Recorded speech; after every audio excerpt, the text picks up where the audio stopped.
Okay, good evening, and this is the last topic. So today I will be talking about the last topic for the unit on cell division. Okay, and after this, you will be having your online quiz. So if I'm not mistaken, this is the third or the fourth online quiz that we will be having for the first semester of this school year. And your third or fourth quiz will be on November 17th. This is going to be next week, Tuesday at 10 a.m. So itinapat ko pa rin siya doon sa modular schedule ninyo for biology 1, or I'm not sure, maybe research. Anyway, Monday, November 16, you can still have some time to review, including over the weekend. You still have some time to review the topics that will be included in your quiz. So the topics to review is, of course, the cell cycle and the different phases of the cell cycle and what happens in each phase of the cell cycle. And then, of course, after this, included din yung topic natin on cell division. So we talked about the two kinds of cell division depending on the kind of cells, if it is a somatic or if it is a germ cell. So paki-review na rin yung phases of mitosis and then of course yung phases of meiosis. Particularly, what is happening or what can you see inside the cell during this phase of the cell division. And also focus on what makes meiosis different compared to mitosis, yung differences ng mitosis and meiosis in terms of the products that they are producing, in terms of the chromosome numbers, and what is happening on the cell. Of course, please also take time to understand why is it important for meiosis to do the cycle twice, bakit kailangang mag-produce siya ng haploid na mga daughter cells, ano yung importance nun. So read and take time to understand those questions because you will be seeing them or you will be encountering them sa ating online quiz. And then, of course, included din yung topic natin for today. And our topic for today is all about the chromosomal and the sex-linked disorders. So yung first part of this recording, the part 1 of this recording, I will talk about the chromosomal disorders. And then yung part 2 ng ating video recording will focus more of the sex-linked disorder. Okay? So I am going to start now. Okay, so like I said, our topic for today is all about the different chromosomal and genetic disorders. And we will differentiate what is chromosomal disorders, how are they different from genetic disorders, and then we will also talk about some examples of chromosomal disorders and some examples of genetic disorders. Again, this video is divided into two parts. The first part will focus on the chromosomal disorders, whereas the second part will focus on the genetic disorders. Itong chromosomal and genetic disorders or chromosomal and sex-linked disorders are actually, if you have read the links that I have sent last Monday and Tuesday, so ito yung topic na yon. So they already, if you have read it, then you have a basic idea of what chromosomal disorders are or what are examples of chromosomal disorders because this is actually part of your reading notes. So kasama siya dun sa reading material na binigay ko this week. So let's start. I'm going to talk about the different chromosomal disorders. Okay, so coming from the word chromosomal disorders, it means that these are disorders that happen in the chromosome. So kung nakikita ninyo dito sa picture, the chromosomes, merong something na kakaiba sa kanila. Okay? This is the normal chromosome here. It has the blue alleles here in this loci. Pero pagdating dito sa chromosome na to, nawala na yung kulay blue allele. So, merong kulang in this chromosome. So, that is a chromosomal disorder. Dito naman sa other example na to, there is a yellow allele here.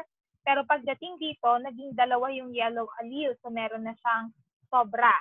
So, nag-iba na siya doon sa original na parent chromosome.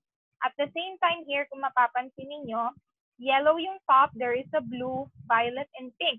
Pero pagdating dito sa isang chromosome, nagkabaliktad siya. Yung pink nasa taas, yung violet nasa taas, yung blue nasa baba na, saka yung blue nasa baba na. So these are examples of chromosomal disorders. And because they happen in the chromosome, usually these disorders happen during cell division. So nangyayari siya usually during mitosis or during meiosis. When the spindle fibers are pulling the chromosomes, the sister chromatids away from each other, usually doon nagkakaroon ng disorders. Maaaring pag-pull away, naputol yung isang side, so nagkaroon na siya ng chromosomal disorders. Now, what is actually good when it comes to chromosomal disorders is that they are not hereditable. So, ibig sabihin, hindi siya namamana. So, it's possible na yung mother ay merong isang chromosomal disorder. It doesn't mean na yung anak niya ay ma-inherit yung chromosomal disorder na yon. So, chromosomal disorders are, you cannot inherit them. Hindi sila namamana from parent to offspring because the disorder happened by accident during cell division. Okay, so it is an anomaly. It happens during cell division unexpectedly. Talagang nangyari na lang siya, probably by accident. Wala namang may gusto na mangyari yon. So hindi siya namamana ng parent, ng offspring coming from the parent. Okay, so let's talk about the different kinds of chromosomal disorders. Okay, before we talk about that, let's look at this picture here on the screen.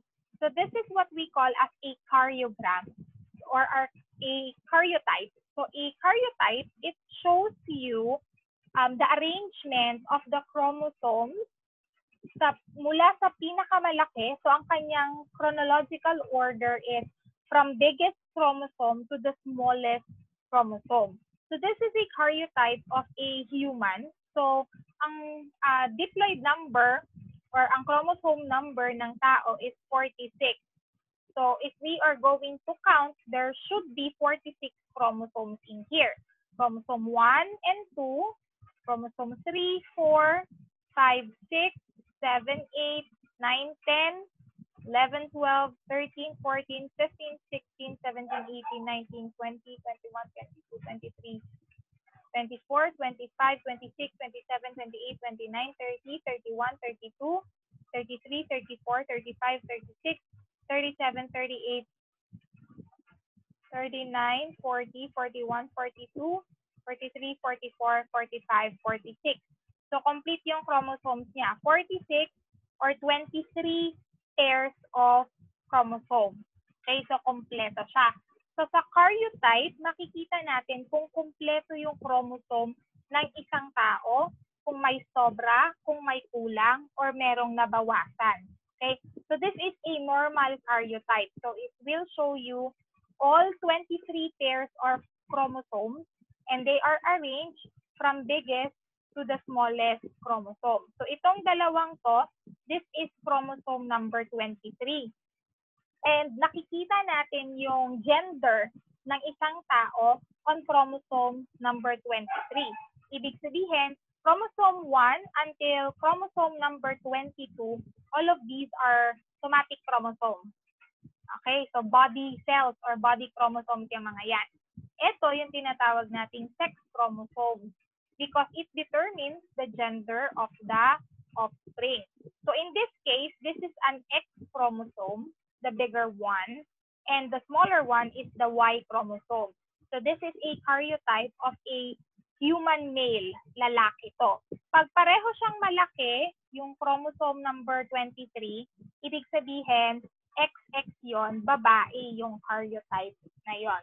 Okay, so it's very important for scientists to study the karyogram or the karyotype of babies or humans to check kung merong disorder or abnormality doon sa kanyang chromosome. And usually, nagagawa itong karyogram na to if they will be getting a sample of the albumin coming from the mother. So pag buntis yung babae and they want to check if may possible na chromosomal disorders yung magiging anak nila, pwede silang magpunta sa kanilang geneticist or pwede silang humingi ng recommendations coming from their OB-GYN, obstetrician and gynecologist doctor para i-refer sila to someone who can do the karyogram for them. So ahead of time, they can actually check if merong chromosomal abnormality or disorder yung magiging anak nila.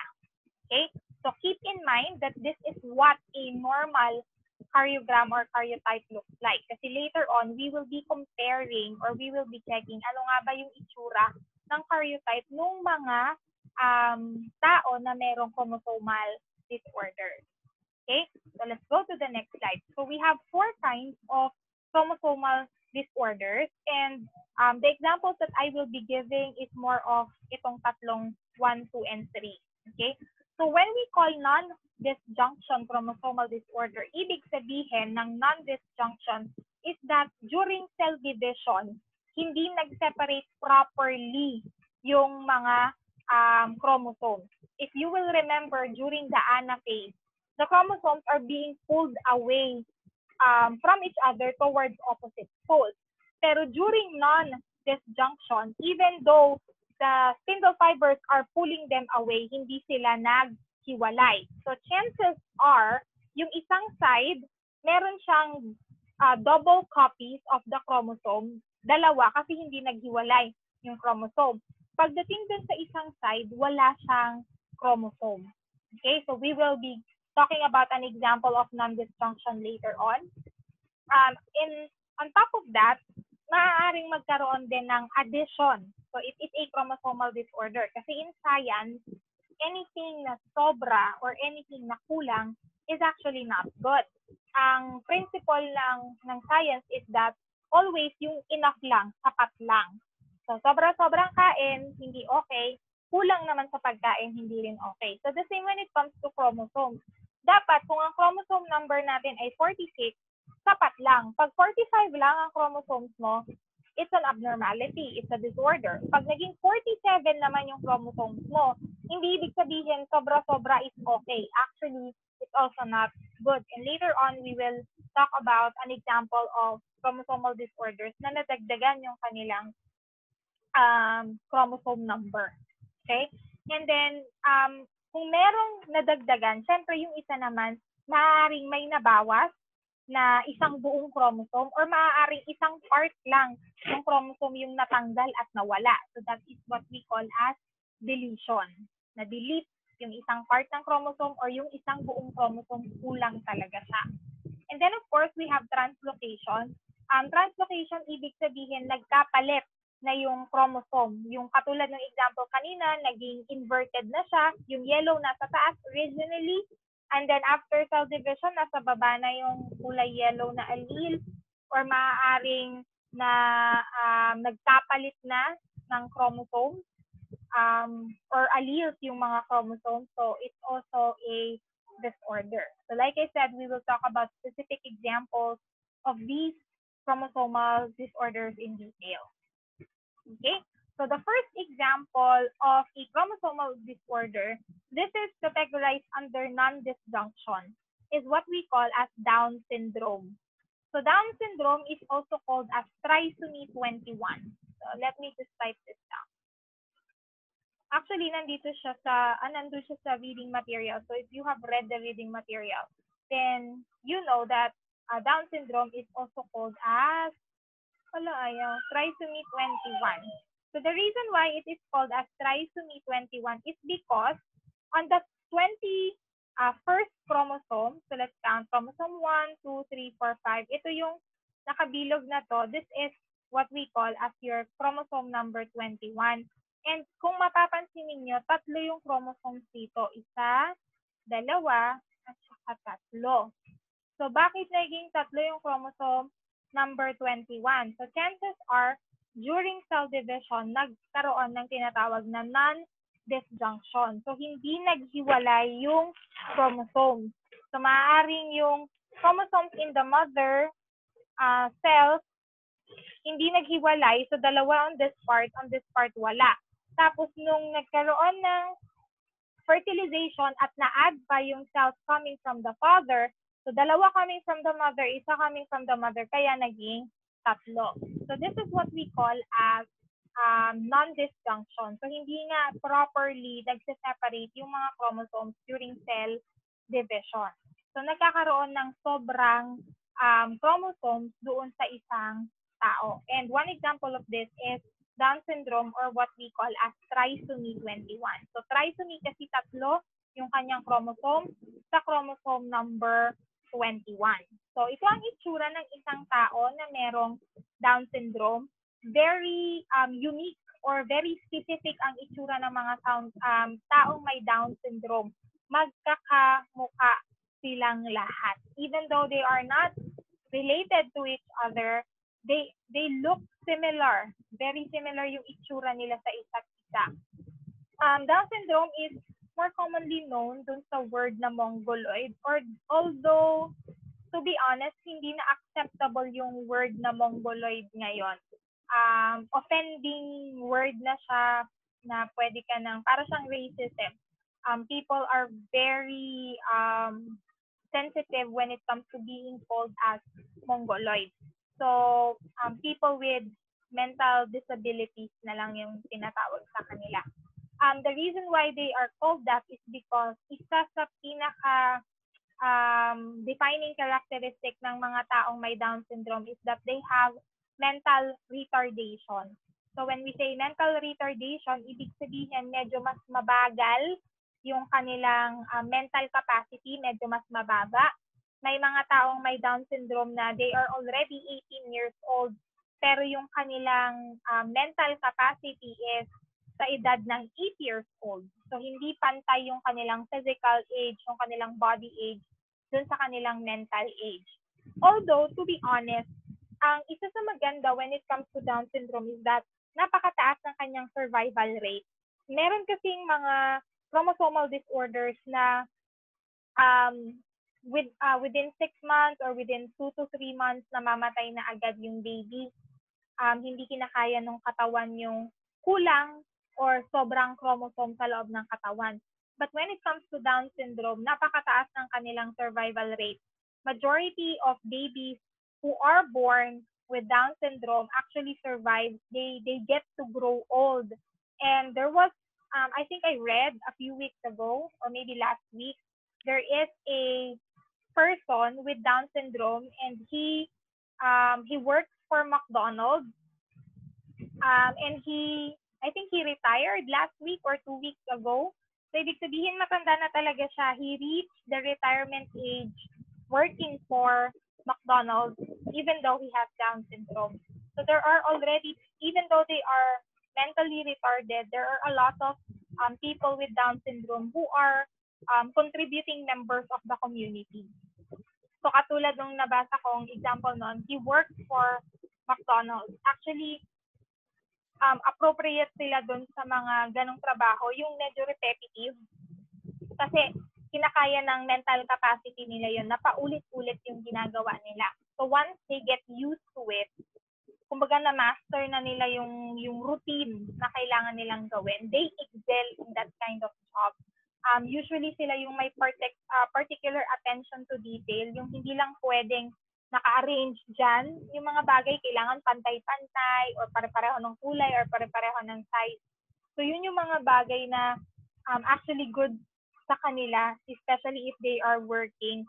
Kasi talagang even if you don't have to tell them, sila mismo ang nag-aayos nun kasi medyo ok sila. Okay, OCDC.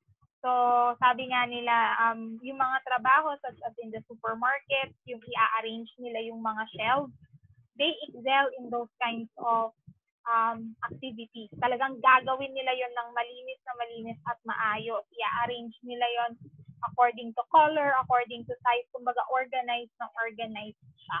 Okay?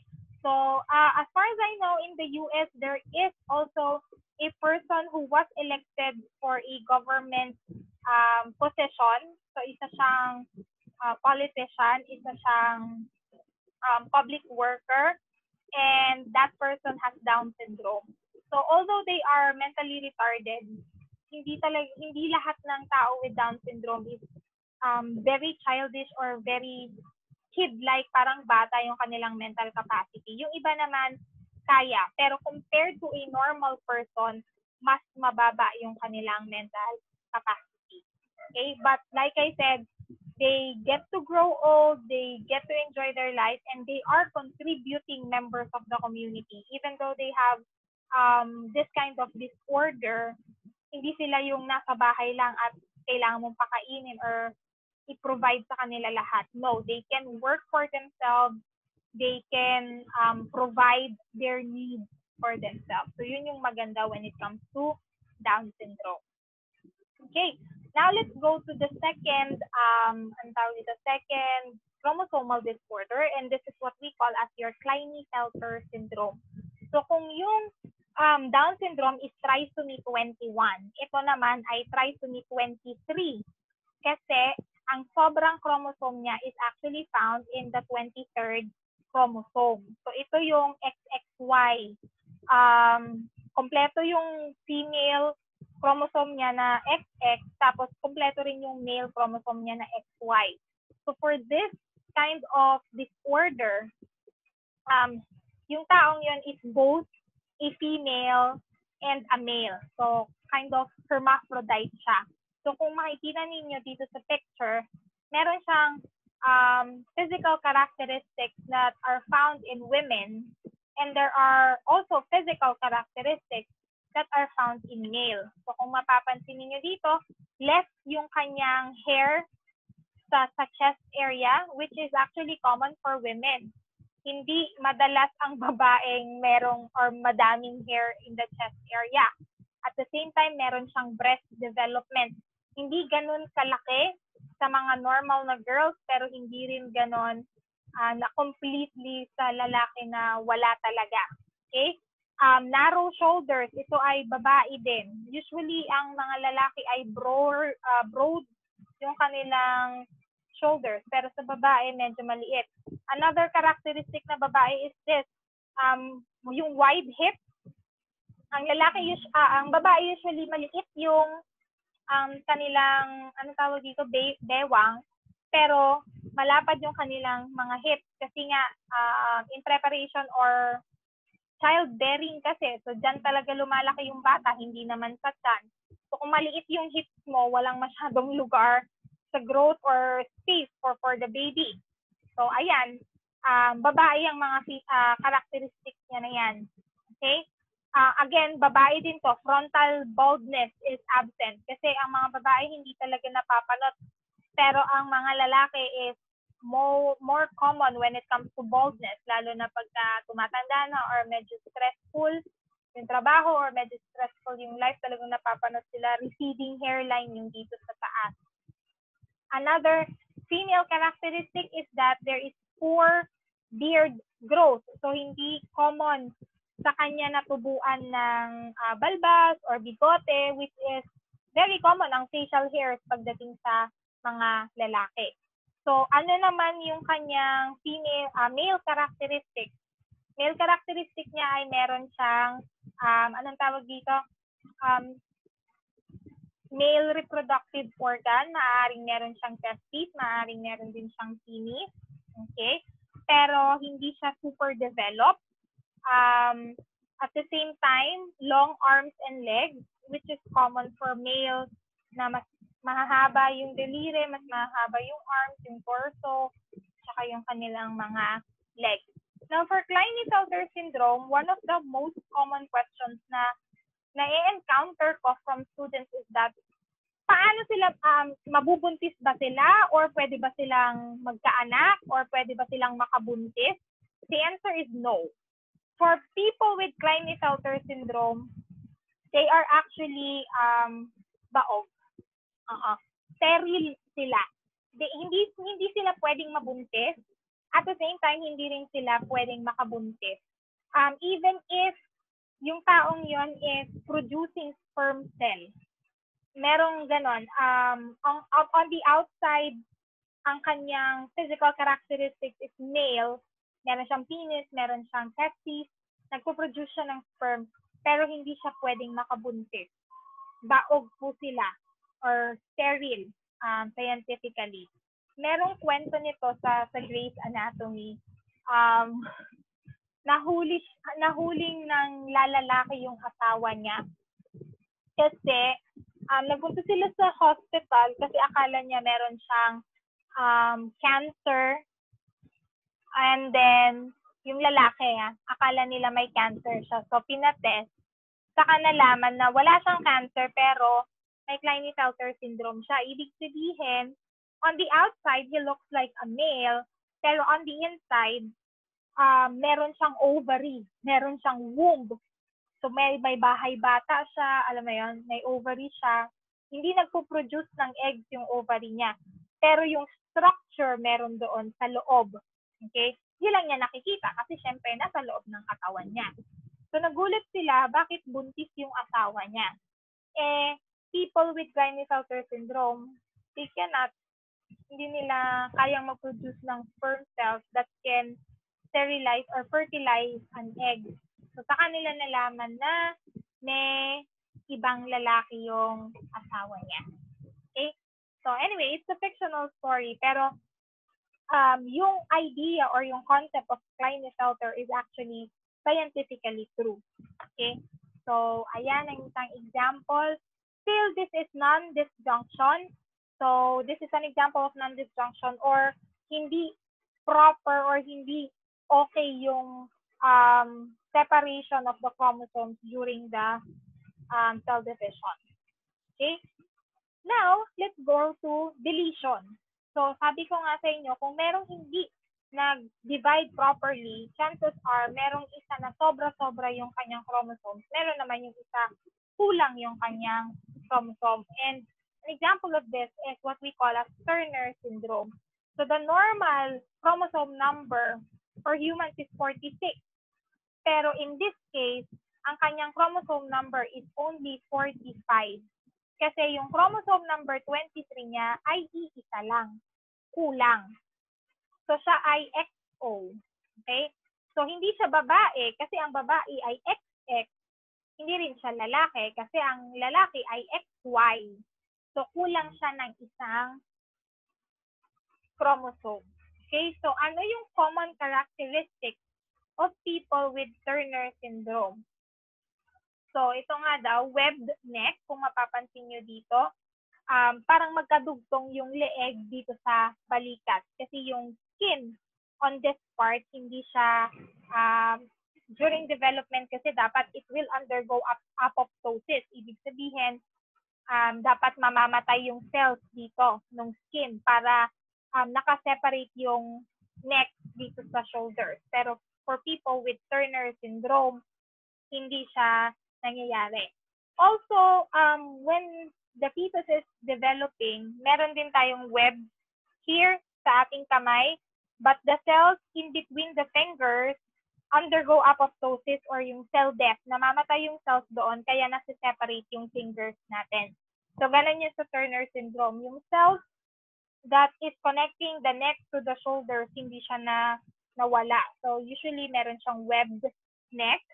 At the same time, medyo maliit ang kanilang structures. Maliit yung bunganga, maliit yung leeg, maliit yung kanilang mga kamay.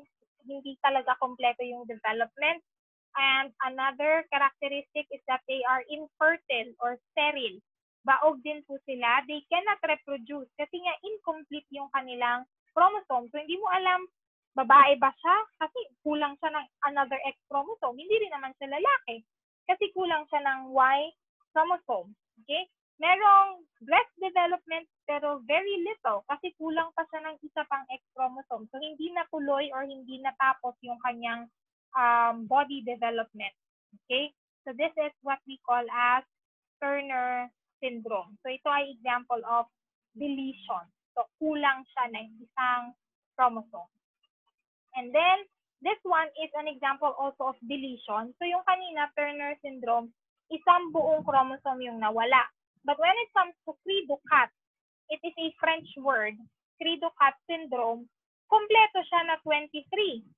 Pero, yung kanyang chromosome number 5, itong naka-red, kung mapapansin nyo, yung isang chromosome mas maliit compared dun sa isang chromosome. Kasi when it comes to Cri-du-Chat, may naputol doon sa isang chromosome number 5. So dahil may naputol, kulang yung isang copy ng genes na napunta sa kanya. So bakit siya tinawag na Cri-du-Chat? Kasi yung mga babies na merong ganitong syndrome, kakaiba yung tunog ng kanilang iyak, ng kanilang cry. In the English word, ang Cri-du-Chat is actually the cry of a cat. Kasi yung tunog ng kanilang iyak ay parang iyak ng pusa. Masyadong matining. And the reason for that is because hindi okay yung development ng kanilang throat or ng kanilang respiratory tubes dito. So may kulang doon. So yung production of sound and voices nila, hindi siya properly na-develop. So, ibig sabihin, yung natanggal na part dito sa chromosome number 5 na yon is the instruction for the development of the vocal cord. So, dahil nagkulang, hindi okay yung naging development niya. So, iba yung naging production niya ng sound. Okay? So, ayan yung sabi nga niya, people with Cri-du-Chat syndrome, they have very high-pitched na cry na parang katunog ng iyak ng pusa. Okay? They have downward slanting eyes and they are extremely low birth weight. So masyadong magaan yung timbang nila. Parang malnourished or premature pa yung baby. Some of them have webbing or fusing of fingers. Ibig sabihin, hindi pa completely nag-separate yung kanilang fingers. So may mga skin pa in between the fingers. The same here sa ears, may mga skin pa na hindi natatanggal. Yung tinatawag nilang skin tag. So may sobrang balat pa dito sa kanilang ears. Microcephaly, ibig sabihin maliit yung kanilang ulo. Diba nga, extremely low birth. So microcephaly, maliit yung kanilang ulo. Chances are, hindi pa rin nag-develop ng maayos yung brain. Kaya maliit yung kanilang head. So meron ding problems when it comes to motor development. Ibig sabihin yung movement. Kasi hindi proper yung development ng brain. Yung part which coordinates with the movement or yung motor skills ng isang tao, kulang yung development niya. So, nahihirapan siya when it comes to moving. Okay? So, that is an example of deletion. And then here, this is another example of our, ito naman, addition to. So, yung kung kanina, yung dalawa, yung Down syndrome at saka yung Klinefelter, that is non-disjunction. Tapos yung, anong tawag dito, yung Cri-du-Chat naman is deletion. Itong triple X syndrome naman ay addition. So, in the triple X syndrome, if you will see, sa chromosome number 23, tatlo ang chromosome niya. At lahat ay X chromosome. Balikan ko lang yung Klinefelter. Sa Klinefelter, XXY. Tatlo yung chromosome niya sa chromosome number 23, pero XXY siya. Meron siyang dalawang X chromosome, meron siyang isang Y chromosome. Pagdating sa triple X, completely wala siyang Y chromosome. Sobra-sobra siya ng X chromosome. So, hindi lang siya babae. Babae siya. And like I said, in science, anything na sobra or anything na kulang is actually not good. So, ito, even though alam natin by category ng gender na siya ay babae, dahil sobra siya ng X syndrome, X chromosome, meron pa rin siyang mga abnormality. Okay? Ito ay, ang symptoms niya, they are actually taller. Sobra-sobra yung height, sobra-sobra yung haba ng legs, ng ng kamay, ng torso.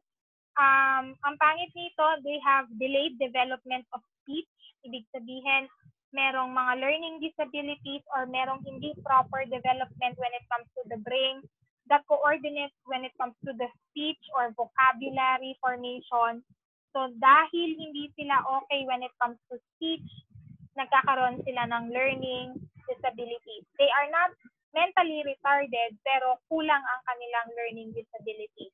They also have problems with motor skills. So some movements, medyo hirap. Although ang kanilang survival rate ay mataas compared to the other chromosomal disorder. Okay? So some of them, dahil sila ay by category babae, some of them, hindi sila baog, hindi sila infertile. They have the ability to have children. Sila po ang nabubuntis kasi by category they are female. Pero yung iba, nahihirapan na magkaroon or mabuntis or to bear children. Okay? Again, like I said, these chromosomal disorders, they are not inherited by the children. So kung ang nanay ay may triple X syndrome at nabuntis, yung anak niya has a high possibility na magkaroon ng normal chromosome number kasi hindi naman siya namamana ng mga anak. Okay? So this is the end of the chromosomal disorders. I will be giving you the second part of the recording, which will focus more on the different sex-linked or genetic disorders. Itong sex-linked or genetic disorders na to, ito na yung namamana. So these are disorders na hindi lang nangyayari during cell division.